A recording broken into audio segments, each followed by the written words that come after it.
Hi everyone, thank you for joining us today.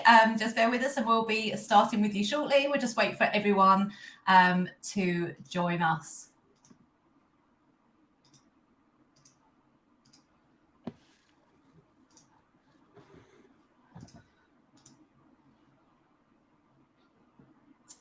Okay, so Mike and Tristan, you're ready to start? Yes, ma'am. Absolutely. Great. Okay, so thank you for joining us today. We're going to be talking about cybersecurity in the payroll industry and how to manage crisis, the aftermath, and how to prevent it in the first place. And it will be a pragmatic guide for payroll leaders. So those of you that don't know me, I'm Melanie Pitsey and I'm the CEO of the Global Payroll Association. And those of you that don't know the GPA, we're a membership, training and events organisation. And we do have a global audience, and I hope a lot of you are here today. It'd be actually really great to hear from you all, and if you want to put in the comments box where you're actually based. So over the last few months, actually, it seems to be happening a lot. There seems to be an increase in the cybersecurity incidents facing the industry. And during this time, the GPA and myself, we've received regular requests from people within the payroll industry. They could be members or non-members, really unsure how to manage the crisis and what to do afterwards and how to prevent the incidents to begin with. We've also written a lot of articles about this. Mike has also written an article for us, which is on GPA Live. So what I'll do is when Mike and Tristan are talking, I'll post this onto the comments so that you can see this. This is the first of 3 episodes of our LinkedIn Live series. We're going to bring together the industry expertise to help payroll leaders navigate the varied and complex landscapes.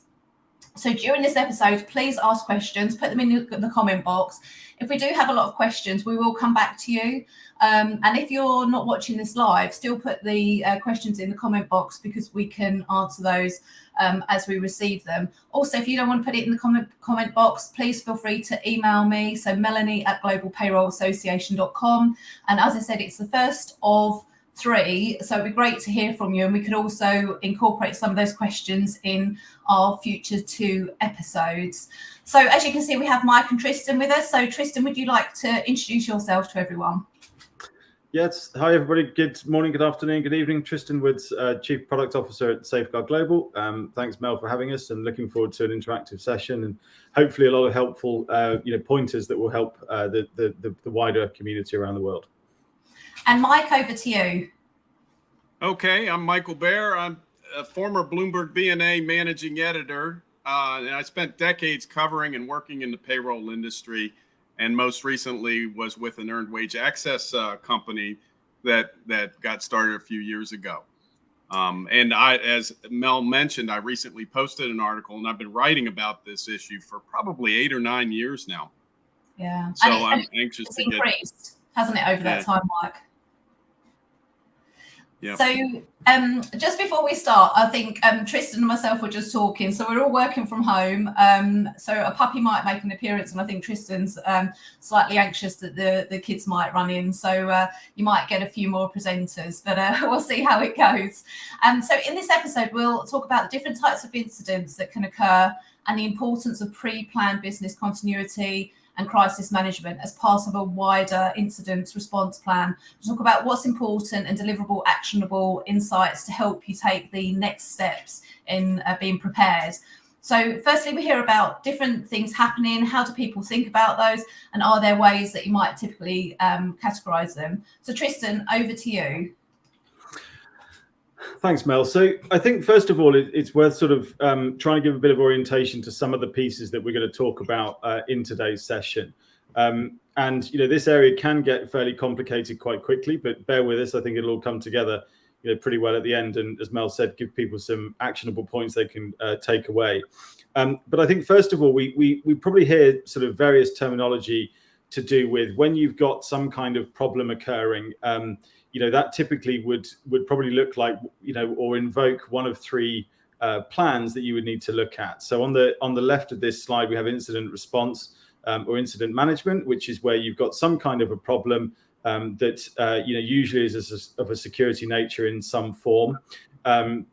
which needs something doing about it in order to mitigate it, and so on. And then on the other side of the spectrum, you'll have business continuity as something to think about, which is, clearly where you've got an issue, perhaps whether it's technology or it's people, it could be a weather event or something like that, that leads to needing to think about how do you continue service delivery, whatever that looks like to you. And the sort of intersection over that is crisis management, and this is something that we've seen a lot in the industry recently, where there's terrible things that have happened, and people have had to invoke their sort of crisis management. And so as we go through the next few minutes, really what we're talking about here is the different types of incidents that can occur, and what do you need to be thinking about, what do you need to be doing next in order to manage that as part of your sort of wider crisis management plan. So, Mike, with all of this, there are different types of severity and levels associated with cyber attacks and data breaches. So, can you explain this, please? Well, yeah, I think the first step in preparing for a crisis is to kind of get some understanding, get educated in the issues, in this case, the parameters of the threats being faced. Every employer's IT department has developed a data breach crisis plan. It's often called an incident response plan, but payroll professionals really need to become familiar with that document so you know who to communicate, know some of the terms, you can talk intelligently with those people, and what steps will be taken by the company to address the situation. So to kind of put this whole issue in more perspective, recently there was a survey done of several hundred operational technology organizations. This year, 75% of those organizations indicated that they had experienced at least one intrusion, and this is according to California-based Fortinet. This is their 2023 State of Operational Technology and Cybersecurity report. So these responses from tech companies that every day face down all kinds of threats. Now, for these intrusions, just kind of put it a little bit more in perspective, picture that in 75% of your workplace environments, okay, so 75% of you, there's been, say, an intruder that got by security and is wandering around the premises at some point this year so far, okay? So you've had incidents, and then they get in a number of ways, and they get so far in, and a lot of them get stopped right away, but a lot of them go further in. Several of them do that. So as a payroll professional, what you need to do is start with knowing the variety of data breaches out there and their severity and their scope. So there's that general incident response plan. I'm going to go over some list of breaches by type. The scope and breadth of each breach has to be kind of analyzed. And then these plans categorize them by severity and harm to organizations. So the level of breach often indicates kind of what to do next. So let's start with some of the low-level breaches here. As you can see in the slide, we have, and it's probably pretty dense, so you can't, but I'll lay it out for you. A low level, there's these low level or low impact breaches. They can range from, say, identification of a poor practice with your computer and policies that can lead to exposure, and catching that hopefully before there's actually been an exposure. And then, so that can be kind of like a low level thing. A lot of times these are isolated incidences. And another kind of isolated incidents can be like an instance of a proprietary non-critical information that is like sent out without approval. Maybe it's that email you sent that wasn't intended for an outside audience that contains proprietary information. For these instances, really minimal resources are needed to remediate. The scope of the issue is usually very confined, And generally, it's really internal remediation that's needed only. So that's kind of your low level. As we go up the scale, we go to medium. And this is a more important kind of stuff is happening here. So let's just say, and these are general. Every incident response plan is going to kind of have their own labels for different types of incidents that occur, and categorize them by severity differently. So these are just kind of generalities. But for example, a medium to low kind of a breach, let's put it that way, or incident, it can be a secured mobile device that is lost or stolen. Well, it's secured, so the damage is probably very minimum, but it also could include things like an unapproved software that's installed, but it gets caught and is removed promptly. Same thing with a malware discovery. All of a sudden, there's a malware discovery. Now, companies have, just like we have personally, companies have huge databases and work with protection companies to make sure that their programs are protected already from the latest malware type or the latest types of incursions that may happen. But most of the breaches that occur are through personal people in the company kind of making mistakes and either being socially engineered into clicking on something, or just not as aware as they should be about the types of behavior they're having on the computer at the time. But so for a medium to low type, these are kind of those things that may come in, but there's already a patch for it. Like the malware discovery, there might be already a patch in there for it, but it is something that got in. That's an intrusion. He didn't get very far. So the scope is generally isolated. There are just some resources are needed to remediate, but likely most of these medium level issues stay internal.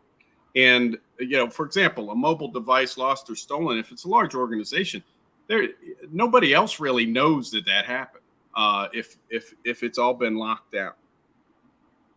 And then there's the high. Okay.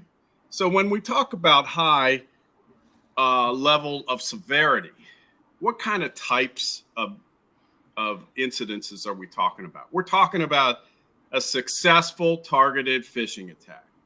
We're talking about a potential website defacement. An internal communication leak also is that way that's using the programs. And actually, more recently, I've been seeing in reports here in the United States that distributed denial of service attacks, for example, have been kind of more on the nuisance category for cybercrime protectors, but now they're really kind of raising up a little more and in profile and ability to really shut down partially some of these some operations. And so so it could be a DDoS kind of incident that is high, but that also could quickly elevate into the critical, especially when there's a long-term operational downtime.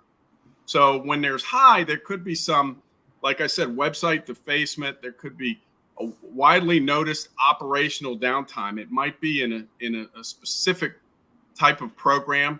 For example, it might just involve a payroll system for that matter. But it might involve just the sales and some other transactions.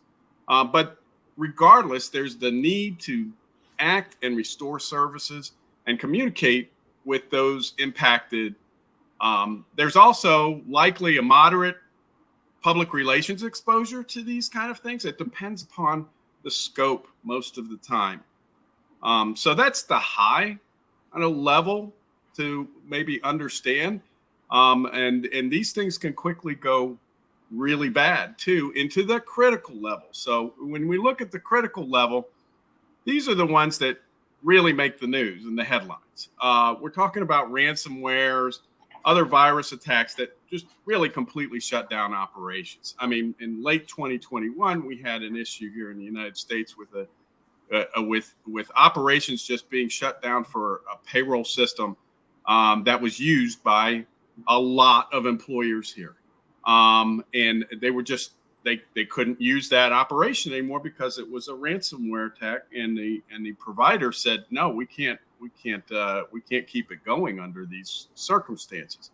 So these are large scale data breaches that can involve employee and private health or financial or social tax and banking information.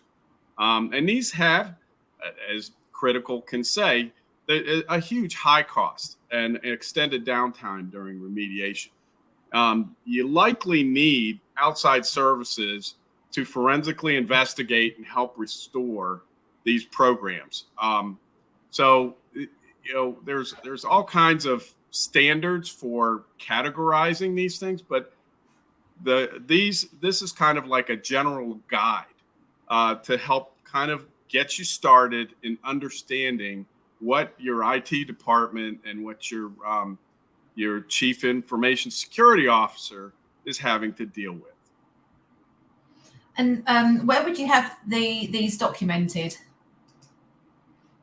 So incident response plans generally are going to be overseen by the chief information security officer in your organization. They should be distributed appropriately among staff. And I've seen it made available to all staff. Because it has instructions for what to do, and every member of an organization should be, hey, if I see something, I should be able to say something about it. But there's often this disconnect of like, okay, who do I contact? These documents really help guide that process. And these plans also should have kind of like the types and severity of breaches that are kind of maybe likely for that type of an operation, where the exposure areas are outlined so that there are appropriate responses. Has that been your experience, Tristan? Yeah, absolutely. I think that these documents often can get very long and complex, and it depends on the sort of the personality of the organization in some cases as to whether that becomes multiple policies or a single one. But look, having a knowledge of that incident response or incident management plan and the associated plans within it as a payroll professional, I think is key. And the next thing, and we'll get into some of this in a little bit as well, but is not only having access to the document, but has the document been read, and does everybody understand it? Are you as payroll teams and HR teams involved in the testing of that? Because what I've seen in some of, especially larger organizations, they will have information security teams, they will have business continuity teams, incident response teams ready to go, and they know what to do to sort of provide and support the business and provide the direction.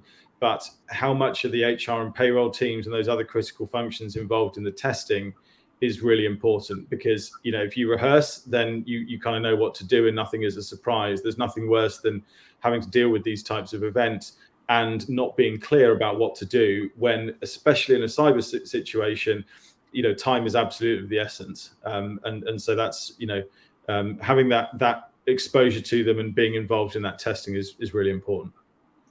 Yeah, and here's another tip about where they should be stored, Mel, is you should have a copy printed out, because as I was told, and you can read this in the article that I wrote, as I was told, it's like, well, if the systems are crashed or if they are ransomware and they're not accessible anymore, and that's the only place that you have your incident response plan, you're in trouble. I mean, so the suggestion was, always have a print copy of the thing. And it is long and complex. And that's kind of the challenges that I think kind of cutting through some of those different aspects of the plan, so that folks on the front line, say your everyday staff person who's not involved in IT usually, can still understand it. I think that's a big challenge right now. Yeah. So we talk about BCP and definitions within those documents. How do third parties influence the different types and levels of security? Are you aware of what third parties have? Are processes in place? How does that link to kicking off the plan? Yeah, so I think the main takeaway here for the payroll community is to read and understand those plans, and then to think about, how do I, as a global payroll leader who's sort of singularly responsible for a key business function, how do I actually think about my own plan? Not to say that you should create an additional plan, but really what payroll I think needs to do, and this is what the community's been asking for recently, is what do I do to make sure that I've got, you know, the right plans in place? And so that would be a case of understanding what's in the current plan, and really then thinking about, where are your risks? So are your risks within your supply chain? Are you aware of any risks that you have? Have you, for example, done risk assessments? Have you got mitigations in place for those risks? Do other people know about those risks? So that's one part, is to look at the different severity matrix within your existing plan. Think about where your risks are in terms of being able to support that plan. And then how do you start to become involved in looking at that from a purely payroll perspective? Because, you know, that could be everything from thinking, all right, am I permanently maintaining recent copies of last month's payroll? You know, to the example that you gave a moment ago, Mike, in terms of things that happen in the US, the systems aren't accessible and everything's in the cloud. Do you have a method to be able to at least pay people so you can keep the business continuity component of what you're doing? But I think more than that, it's a case of understand your risks, understand how you would operate if scenario XYZ occurred. And then, as we'll talk about momentarily, is how do you as a payroll leader get involved in that continuity planning within the business? Because again, there's certain nuances that payroll has, both in terms of the criticality of the data, dependence on often multiple third parties, and even fourth parties. You know, your third party has a third party. Do you understand what happens if you know, one of those parties is unable to serve you, and what do you do? So I think it's really key for payroll leaders to be having that conversation, and for everybody to make sure that they're at the table. And the great thing about payroll is that nobody in other functions, like, you know, information security and so on, is going to not want to talk to you, because selfishly they've got a bit of a vested interest in making sure that you can deal with anything that the world throws at you. So you know, that's one of the things I would you know, really start to look at, and make sure you understand the different scenarios that could occur within that criticality framework, and then think about, you know, what do we do there? Mike, what do you? Sorry. Oh, sorry. I was going to say, I hadn't really thought about third parties until the recent situation with the most recent cyber attack, and obviously that was so much more news, wasn't it, on that side? And actually, one of the weird things that's I've seen personally, we've been looking into renewing our insurance, and this has all come around at the same sort of time. And speaking to my insurance broker and talking about renewing our cyber insurance, and the original cyber insurance, who was the cheapest, is now the most expensive, because they've had to increase their prices because they have had so many attacks. The broker, who I've known for many years, actually just said, we don't hear about break-ins now. It's all about cyber attacks. Everything is about cyber attacks. We don't have many claims in companies being broken into. And then on another situation, because we're called the Global Payroll Association, one insurance company dismissed us originally because we had payroll in the title. We don't process payrolls, but they assumed we process payrolls, and they didn't want to touch us. You know, they're just like, no, we're not interested. We don't want to work with any payroll organisation. So I think that side of things has really changed, and being aware of the cybersecurity within the payroll industry is hotter than ever before, I think. Yes. Yeah, I'm with you there. It's kind of surprising that just because the payroll is in the name, that for some reason they don't want to look at covering. But that's a specific instance, I think. One of the issues, I think, is we're talking third parties mostly. Most cases, employers are using third parties. And while sharing any employee data outside of that organization, inherently that's a risk. That increases risk. But third parties, quite frankly, are well equipped and often better equipped to address the kind of cyber threats that typical employer IT staff doesn't have the resources to handle. But this is what makes the contracts between employers and employer clients and third parties so important. There should be in those contracts the information as to who does what and when in the event of a breach. What will that vendor do and when they have the breach? And as Tristan says, a lot of these vendors have their own vendors as well. It's important that the employer should know what to do if they discover a breach that might impact the vendor, for example. And the contract contains these basics for a coordinated response to an attack or a leak. Now, my article on the GPA site discusses this. Contract is described by one in the industry as kind of your first line of defense for dealing with remediation and the aftermath of a breach. Now, when you talk about insurance, the third, if an employer has a third party, actually, I bet there's some cyber insurance companies that are thinking, wow, that's actually good, because of the issue that if you're trying to do it on your own, you may not have the capacity that a third party can bring in terms of mitigating the threats or addressing them right away without any impact on the operations.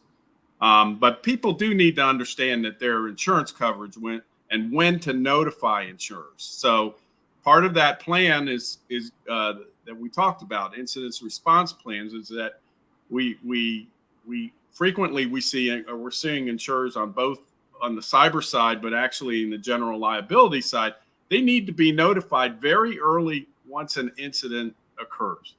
And if you don't do that, you might breach your policy. So it's really worth ensuring that within your crisis plan, notifying insurers is a requirement. Know when to do it. And I know the payroll folks are not actually going to do that, but just know that this is a part of the process that's critically important and in order to bring the business back up if it is a key operational issue. Yeah. And I think, Mike, if I can just jump in there, because I think there's a couple of sort of relevant questions just in the comments. So thanks everybody for your comments and keep them coming. I'll respond, Michael, to yours first, which was your question is interested in BCP internal practices are used if a vendor can't deliver best market practices. And I think, the what I would say to that is that the most important thing for payroll professionals to do is to not only understand, the continuity plans of their vendors and those types of things, but is actually to think through, okay, what would you do if? What would you do if? So do you have, for example, up-to-date and accurate copies of your data?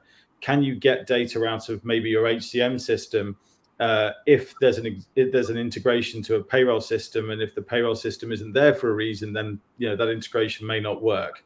So have you got up-to-date copies of recent payroll reports, gross to net registers, last month's bank files, for example, if you're submitting files to your banks directly? And if you are, do you understand how those files work? Do you know how to change dates? Have you spoken with your bank to understand if my vendor on whom I'm dependent on a file isn't available, how, bank, can you help me support making payments? Because clearly that's the most important thing, is sometimes if these terrible things happen, and Murphy's Law, it tends to happen quite near to payday. So the most important thing is, can you make sure that employees are paid?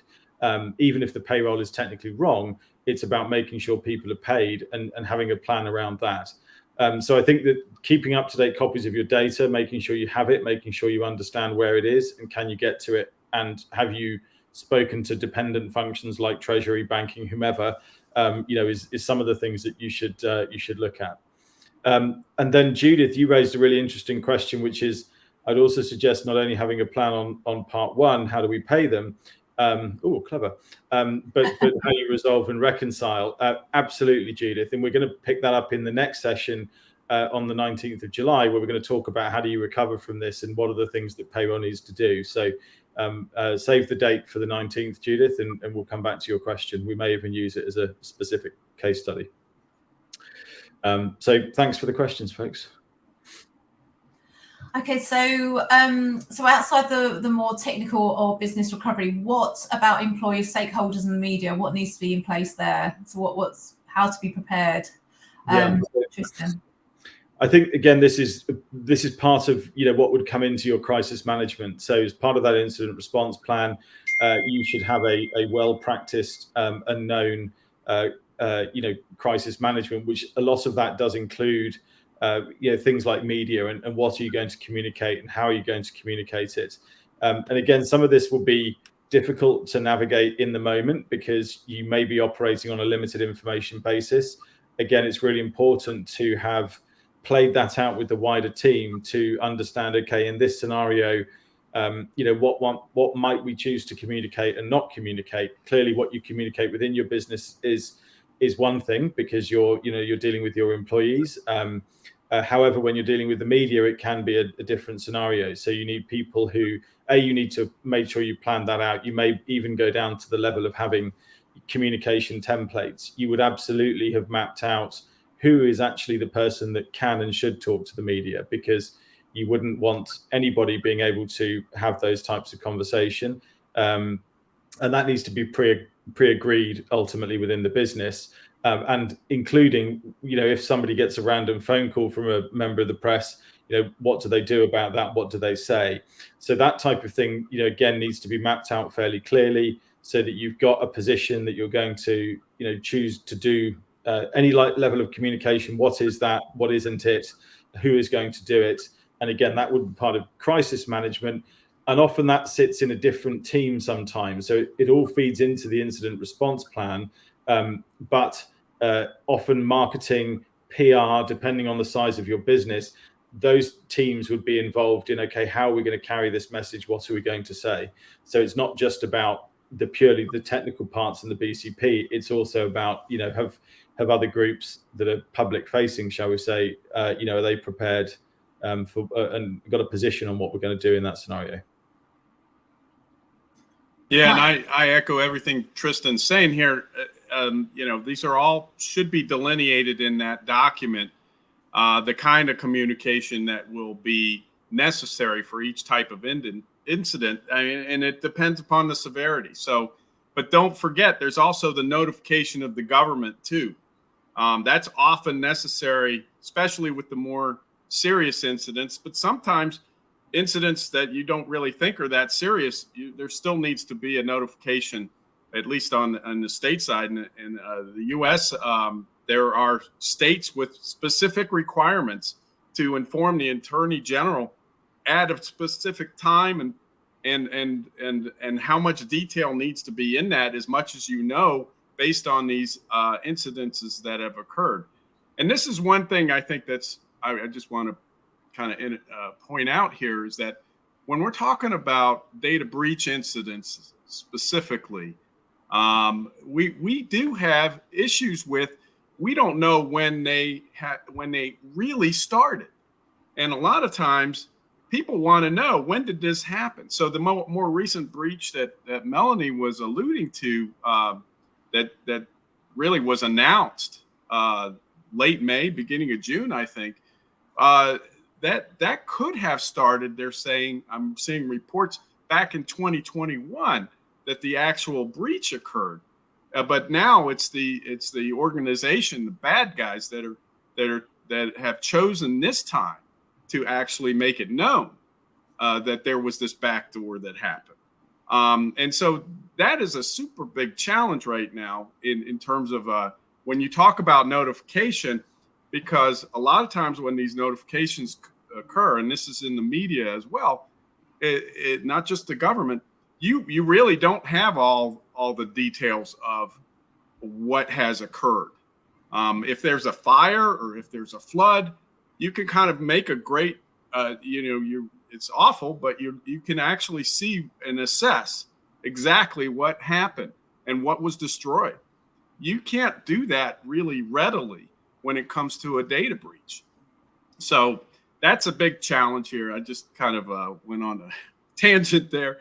But notification to government is so important, because failure to do that can lead to additional costs and liabilities. It can penalize you if you have not followed through.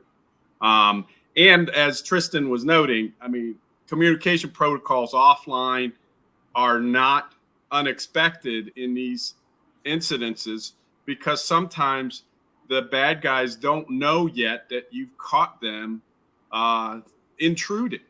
And so you don't want to tip off the bad guys. You want to try to catch them with their hand in the cookie jar, so to speak, in some instances. So it's very important that attention is paid to the response plan, and that is followed appropriately. Yeah. Can I just say that's some of the issues that I've been receiving from our members, is that they don't actually know when the breach has happened, and they've been told when it's happened, like, you know, the provider said, okay, it's happened around this time, and then in some situations 6 weeks later said no, actually it happened a lot earlier, and they've already sent the communication out to the employees. So that's been a huge headache for some of our members, is actually being able to pinpoint, confirm, and then let the employees know, and then the payroll leaders feeling responsible, feeling embarrassed, maybe angry, because actually that information they've just told their employees is incorrect. Yeah, I think that that's a very much a tough spot to be in. I think people have to make judgments and err on the side of caution with the best information they have available, and I think, you know, sometimes if that flow isn't as quick as you'd want it to be, you know, that's more around lessons learned and conducting how would we accelerate this type of stuff. You know, should it occur again? And I think just to bring up a couple of comments in here, you know, Sachin points out that the BCP testing should be done every 6 months. You know, I agree 100%. That should be the minimum. Ideally, we should be doing that, you know, on a potentially even on a quarterly or even a monthly basis. Again, depending on the risk profile, the size of the business, because there's nothing wrong with you know, with continuing to practice that. Absolutely, Michal, the need to keep procedures, all of that, and again, some of that should be kept offline. Making sure that you've got that rehearsed. It's all part of that rehearsal program, and it's you know, it's not fun. It may not be seen as mission critical, but if you buy yourself out the time to do that, you'll certainly you know, appreciate it and see the value should anything you know, terrible happen. I'm just trying to. I'm just waiting for you to say a name. Well, I just want to mention Abhishek's comment here that, you know, echoes Tristan. It's you know, it's important to pay employees over paying them accurate, and you know, you always want to try to keep people as whole as possible during this, you know, during a shutdown of systems.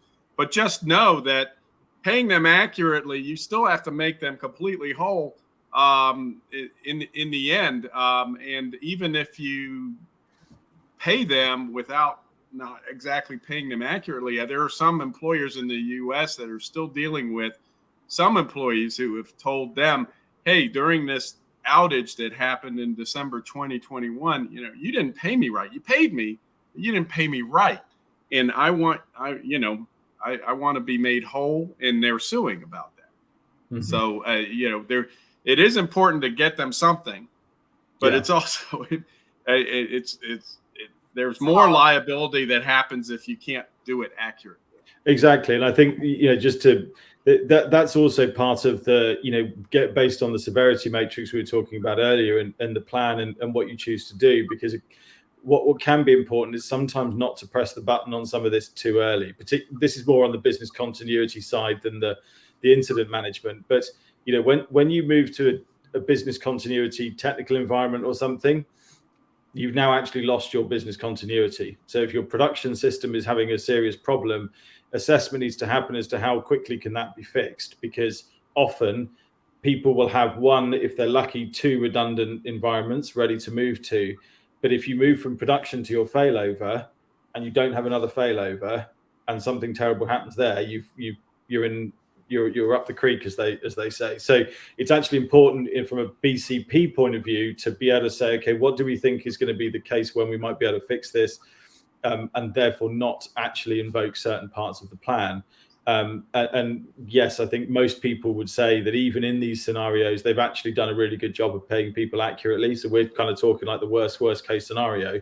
But yeah, definitely no payroll professional wants to finish the day and know that they didn't pay people accurately, as well as on time. But on time is probably at the end of it the most important piece. So it's a shame we can't run a poll here, because it'd be interesting to know who has actually got a contingency plan for this situation. I don't know if you guys, if you want to put yes in, if you have got that, because when Tristan and myself were in Edinburgh a few weeks ago, it felt like there were less people with contingency plan for this situation than had, I think, really, wasn't it? So it'd be interesting. So I might have looked slightly distracted while Tristan and Michael were talking. Unfortunately for me to put comments, I have to use my mobile to add comments. So I have actually added Mike's article on there. So you should be able to download that. If it doesn't happen, then if you can't find it or it hasn't worked, just let me know and I can ping that to you. I'll thank you for everyone who is actually answering. So that's good to see. Yeah. Maybe I need to get in touch with StreamYard to add polls to it. So anyway, this is great engagement. Yeah, and keep letting us know, and it's a really good discussion point. Okay, so we've covered quite a lot, haven't we? How would you leave it with everyone that's here today? What takeaways would you give? And excuse me again, I'm going to be a bit clumpy, and I'm going to have to put this slide up, but Tristan and Mike, what would you say would be the three takeaways? I think the main one is, look, start the conversation with your internal team. So if you don't know already, and it's great that some people are saying they have contingency plans. And again, I'd then say, okay, are those contingency plans sort of specific to payroll? Have you met with the people that run your continuity plans, your InfoSec group? Because they probably will have done some assessment of your technical landscape, but have you actually sat down and talked about what if scenarios and planned that out? Because again, I think payroll has some specific things that need to be considered, more widely.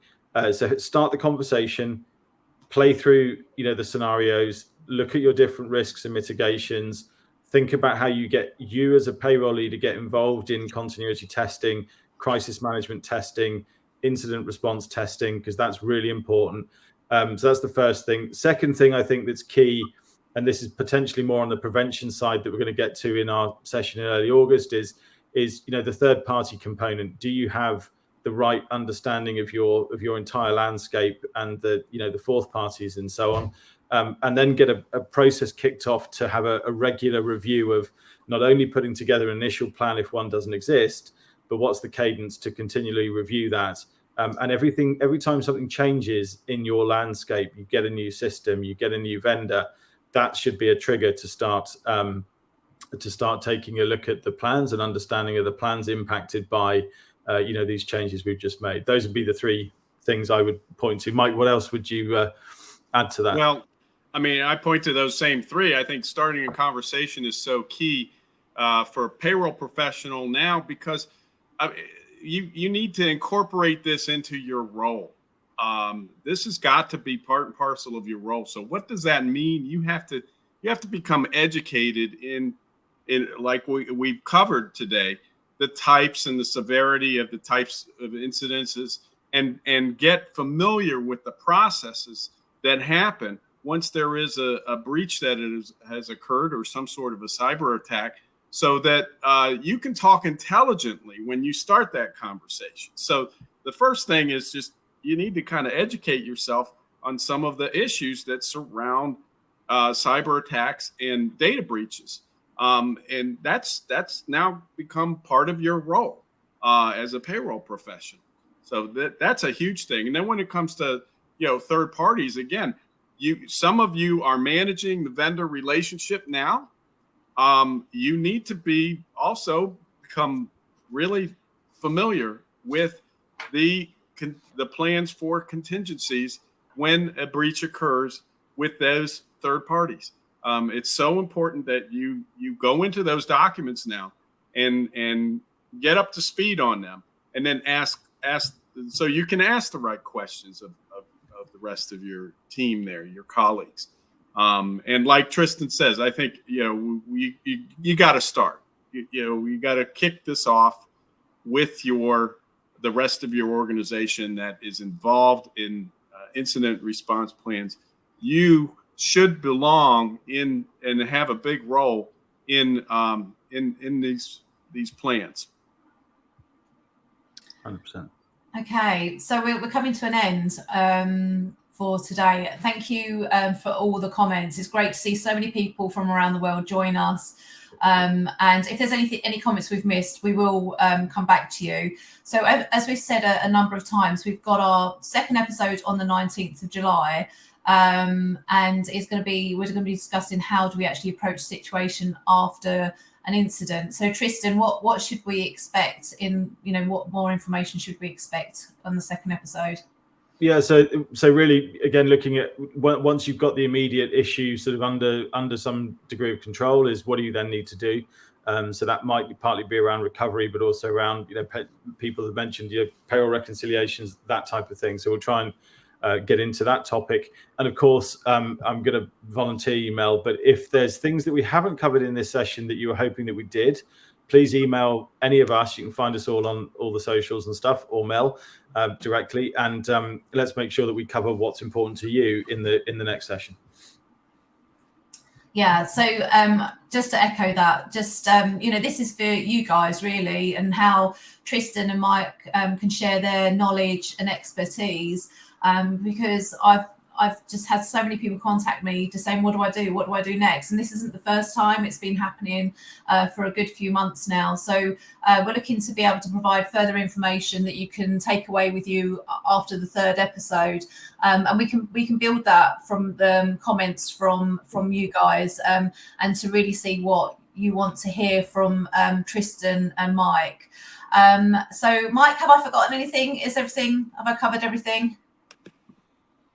No, I think that's right. I mean, the episode 2 is going to be, so you've dealt with the initial actions. What's next? So how do you think about that aftermath of an incident? And we'll do some diving in on that part. And then in episode 3, we're going to talk a little bit more about preparing for the incident as well as prevention. Yeah. Okay, guys, thanks so much. Thank you, everyone. Thank you for getting involved. And we look forward to seeing you on the 19th of July. So if you don't follow me, I think the easiest thing is to follow myself, Tristan and Mike, because we'll be advertising the link. If you've just come through this halfway through, you can watch the whole recording if you still use the same link. So it's not a different link. It's always on the link. And if you're a GPA member, it'll be added to the portal. So thank you, everyone. Thank you so much, Tristan and Mike, for your time today. Thank you, Melanie. Thanks, Mel. Thanks, everybody, for joining. We'll see you soon.